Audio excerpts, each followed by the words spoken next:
Are you still searching for a cool origami visual merchandising idea? Here it is, and it is very inexpensive. Here you can see 650 butterflies and one package of wire, and all in all it costed under 10 euros. So it's a very inexpensive way to do, and I will teach you how to do that. So you guys already know that I am a really big fan of origami when it comes to visual merchandising.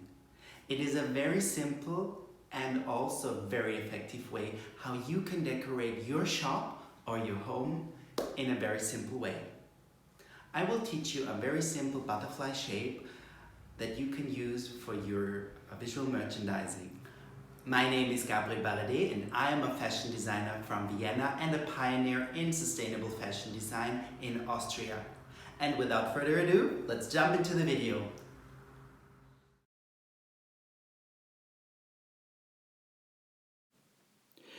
Before we fold the butterfly, I just wanted to show you how they were stringed on the back side. Just 2 holes and the wire got through it. Very easily done.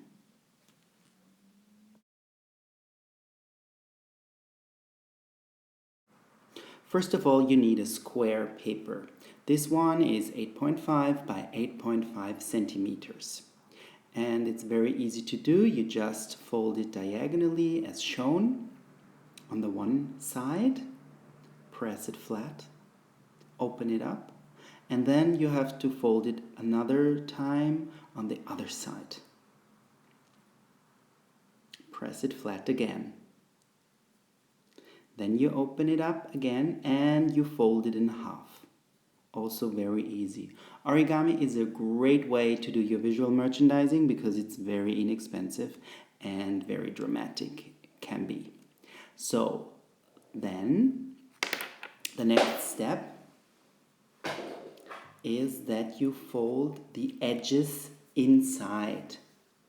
Maybe a bit tricky at the first time, but when you do a lot of butterflies, it gets very easy too. So you fold the edges inside. Then you have the triangles, and one side is closed and one side is open. And now you open up the one edge and fold it. This is the side where the butterfly is open, and then you have the wings already ready. And you turn it around and then you fold it in half as I show you here in the video. It's not very difficult. And then you pull it up. That's the most tricky part. And fold it in half again. And that's it. Actually, that's your butterfly shape. You have now some variations if you want to. You can curve the edges. You can cut them. Or you just curve it with a pencil or a pen so it gets more naturally. And voila, that's your butterfly actually. So what I did for my display, I did a little holes on the back side of the butterfly, on the back side, and there I could string it on the wire. That's it. If you liked the video, subscribe.